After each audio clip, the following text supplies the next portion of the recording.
Ladies and gentlemen, Jonathan Winters. Thank you for coming on the program. I am so excited you're here in my studio. I don't know how I'm going to do this because... Did you put this all together in therapy? This is the kind of thing we made the first time I had to go away.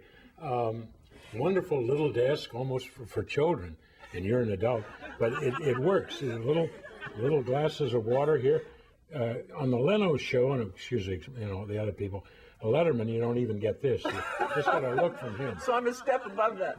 But you're a step above that. And this is, I didn't bargain to be this low, but I can understand it. And I'm not apologizing, and you don't have to apologize. I want to say this to your many fans, and say this to you directly, whether there's a camera back here or not. I watch you, and that's why I'm on the show. I knew there wasn't going to be a used Plymouth for me or something like that. Or a set of toys that, left over from Christmas or stolen from the Marines and Toys or Tots. Any rate, I said, I got to go on this show if the lady will have me on the show. Because a lot of people will say, and have, unfortunately, I don't know, you've had a lot of problems. Which I have. I don't lie, but I don't talk about them because other people You've been diagnosed bipolar. Oh, yeah, I know, and I'm not. Believe me, I tell you, I was maybe at one time, but I'm really now, as within the last couple of years, polar. I tell you what, because my wife and I went on a cruise, and we went around the Antarctic. Right. So I'm just polar. I haven't been to the Arctic, you say. So you're I've been to the Antarctic, so I'm just polar. Okay.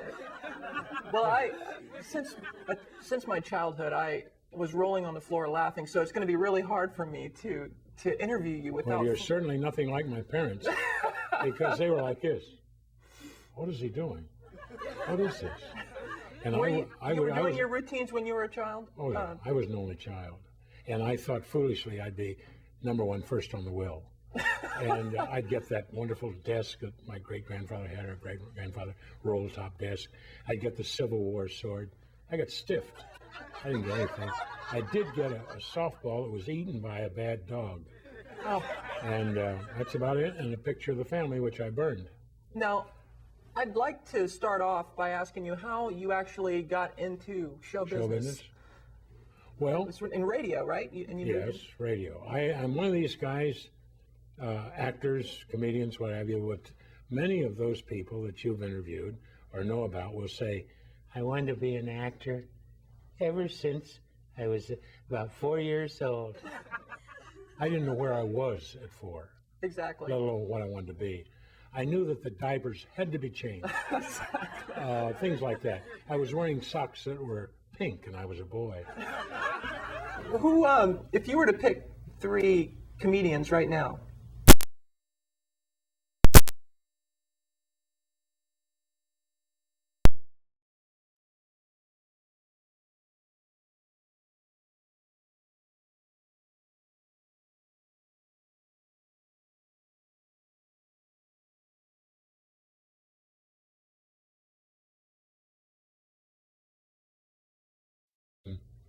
the church lady on Saturday Night Live. Dana Carvey. Yeah, those are guys. Incredible. Those are the guys I loved. Yeah. I agree. Dana Carvey is so hilarious. And the little guy from Canada, who does Mike Myers. Yeah, I love Amazing. Mike Myers. Yeah. Saturday Night They're Live. very refreshing guys. There are others too, but I have to go with those are some. In Living Color, I was on the floor. I was too. I love that. It was the most refreshing television, and of course, a lot of people. Oh, that was a terrible thing when a guy came in, half of his face was burned away and he played a fire chief. Right. What is funny about this?